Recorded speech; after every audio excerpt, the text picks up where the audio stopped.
Hey, what's up, YouTube? Welcome back to the DaVon Lewis Show podcast, where I bring the latest news, more importantly, the updates in the world of professional sports entertainment.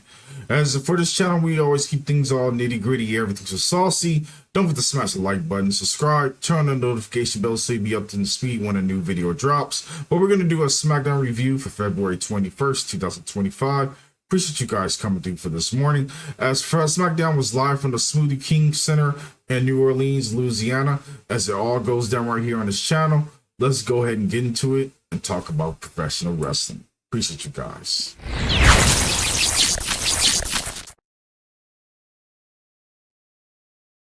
All right, ladies and gentlemen, we're going to go ahead and kick things off as Nick Aldis had informed Cody Rhodes that he was removed from the six-man tag team main event tonight by Dwayne "The Rock" Johnson and set for a conversation. We get to the first action of the night as we had Jimmy Uso defeated Drew McIntyre via pinfall with the victory roll. Post-match, Drew McIntyre attacked Jimmy Uso all over the whole entire place, venting his frustration. He even hit Jimmy Uso's head into the ring post, including with an army of referees that came directly down. We also saw a return of Kenny Dystra, Shane Helms, Sean Daivari, and many more of the new production staff breaking up everything that was happening. As McIntyre was walking down the ramp, he returned to the ring and he hit the Claymore on Big Jim and took him down. Then we get to Solo Sikoa, who meets with Jacob Fatu and Tama Tonga, where Sikoa said that he will be in their corner in the main event. However, Fatu responded by saying it's going to be him and Jacob Fatu that'll be holding it down. It was his time for Sikoa to get to work in as well, and Sikoa liked Fatu's response and said that is fire, and that's what he loved about Jacob Fatu. Then we get to Carmelo Hayes in the backstage. He was confronted by R-Truth, who was revealed that he was going to face him in a tag team match, and the Miz revealed to be Carmelo Hayes' partner. While R-Truth said that he was teaming up with the Louisiana legend LA Knight, R-Truth then revealed that he was referring to the Hangster, Maryland's own LA Knight. And of course, we got a big prop from the crowd as they were all into it. Then we get a video package from Zelina Vega where she talked about her height being an issue, but this year she said nothing will stop her at her goals of becoming the next WWE Women's Champion. Then we get to the next match of the night, tag team action. It was The Miz and Carmelo Hayes defeated LA Knight and R-Truth via pinfall after assisted code breaker on R-Truth. Post-match, we have Shinsuke Nakamura attack LA Knight during the whole entire match. Let's see, leading up to a bout for the lovely United States Championship. And overall, the tag team match was good. Then we get to a vignette from Charlotte Flair previewing her match against Tiffany Stratton, because we know it's always Tiffany time on the blue brand, as it's leading up towards their match at WrestleMania 41. Then speaking of Tiffany Stratton, she came to the ring ready ahead for her tag team, our match against Candice LeRae, and she said her and Trish will be putting a definition to the end of Nia Jax and Candice LeRae at the Elimination Chamber. Stratton then addressed Charlotte Flair, where she said that the rumors of Flair kicking people while they're down were very true.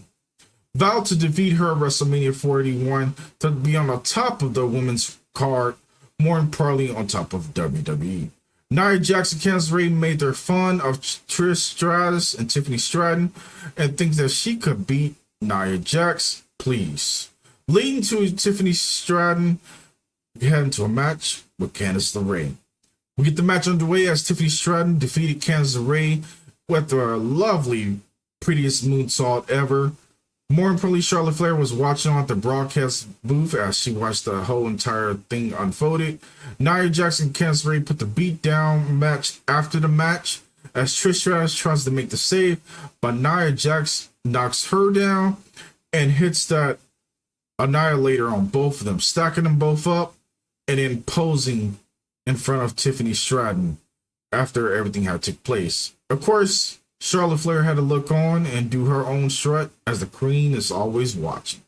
Then we get to Damian Priest and Cody Rhodes. They speak backstage, where Damian Priest said that he was coming for Cody Rhodes' title if he wins the Elimination Chamber. Braun Strowman then appears.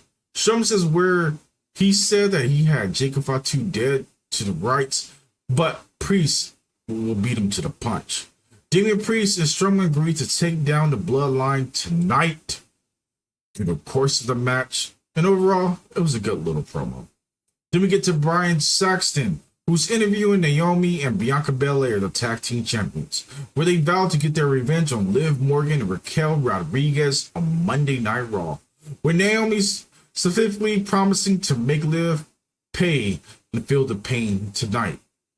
But then we get to a couple of competitors for the Elimination Chamber.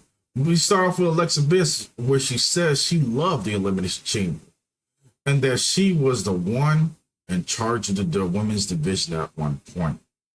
Then when we get to the Liv Morgan's match and Raquel, as we have them attack Bianca Belair and Naomi, canceling the Morgan and Naomi match.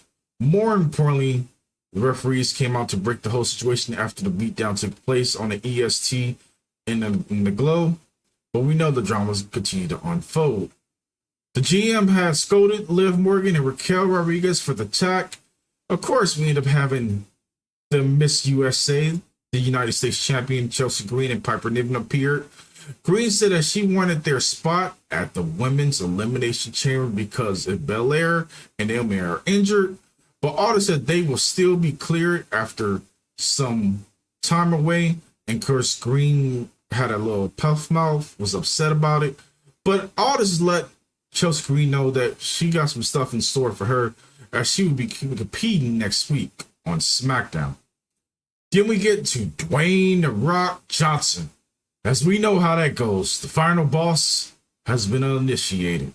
He came to the ring for a promo after their extended entrance, of course, announcing WrestleMania 42, which will be taking place Saturday, April 11th and 12th for 2026 from the lovely Superdome in New Orleans, Louisiana. After making the announcement, Johnson called out the WWE Undisputed Champion and no other than Cody Rhodes. The Rock puts over Cody Rhodes' title reign and talked about how their moms have become good friends after everything that took place. But Rhodes then said he needed to understand he was the most powerful man in wrestling and wanted Cody Rhodes to be something to The Rock, is be The Rock's champion. Kind of confused on that. But The Rock said that with all the people he knew, he was the fan of the champion. And The Rock elaborated that saying that he wanted Cody Rhodes to be in equal footing as to The Rock, and promises that he will make every dream he and his family could think of. The Rock then goes on to say that he wanted Rhodes to be his champion because of the bravery and gratitude and he showed to him last year, and told him to think about it, and it wanted a response by Elimination Chamber event. Then The Rock says that he wanted the most out of Cody Rhodes, and he wanted his soul, leaving Cody Rhodes kind of flabbergasted and confused after the hug and the whole 9 yards, and it was interesting, but weird at the same time. Then we get to the WWE Tag Team Champions DIY, Johnny Gargano and Tommaso Ciampa, versus Pretty Deadly versus Elton Prince and Kill Wilson, which ended in a no contest after a whole bunch of drama unfolded, including Street Profits' involvement, and it was a hot mess. Then we get a video package from John Cena headed towards Elimination Chamber event. It was alright for what it was. And then we get to Kevin Owens, who cuts a promo where he was disgusted by Sami Zayn for not saying that he would end Kevin Owens' career. But he said he was disgusted by what Zayn will put his own family through by accepting an unsanctioned match. You know it's going to be good. But Kevin Owens then said he would never forget what Zayn for this situation, as they're destined, from my point of view, to always fight forever. Then we get to Braun Strowman and Damian Priest in the main event, defeating the bloodline of Solo Sikoa and Jacob Fatu, who was there, Tama Tonga. But of course, Damian Priest got that lovely Southern Heaven on Sikoa for the FN Paul.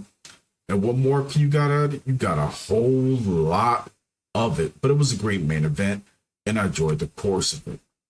More importantly, I appreciate you guys coming through the show and your love support.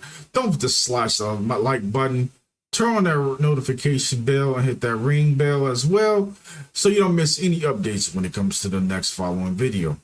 More importantly, I'm your host, DaVon. You have been watching the DaVon Lewis Show podcast. Stay tuned for more professional wrestling news. Until the next episode, I will catch you guys later.